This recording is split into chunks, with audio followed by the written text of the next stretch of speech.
নাসিরনগরে উৎসব মুখর পরিবেশে শ্যামা পূজা উদযাপন। নেহেরন্দু চক্রবর্তী, নাসিরনগর, ব্রাহ্মণবাড়িয়া থেকে পাঠানো ভিডিও চিত্রে থাকছে বিস্তারিত। হিন্দু ধর্মাবলম্বীদের অন্যতম প্রধান ধর্মীয় উৎসব শ্যামা পূজা সোমবার ও মঙ্গলবার 2 দিন ব্যাপী ব্রাহ্মণবাড়িয়ার নাসিরনগর উপজেলায় উৎসব মুখর পরিবেশে অনুষ্ঠিত হয়েছে।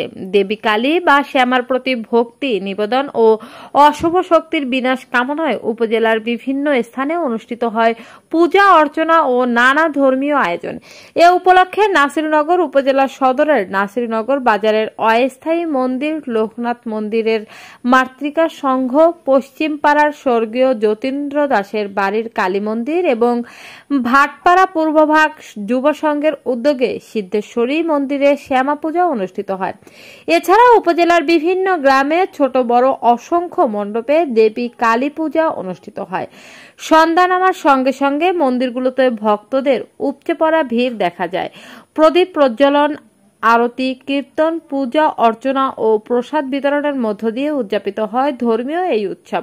অনেক জায়গায় আয়োজন করা হয় কীর্তন ও সাংস্কৃতিক অনুষ্ঠানেরও। পূজা উদযাপন ফ্রন্টের নেতারা জানান, শান্তিপূর্ণভাবে পূজা সম্পন্ন করতে প্রশাসনের পক্ষ থেকে পর্যাপ্ত নিরাপত্তা ব্যবস্থা নেওয়া হয়। আইন শৃঙ্খলা বাহিনীর সদস্যরা সার্বক্ষণিক টহল দেন। ভক্তরা বলেন, দেবী শ্যামার আশীর্বাদে সমাজে শান্তি, সম্প্রীতি ও শুভ শক্তির জয় হোক, এই কামনাই আমাদের।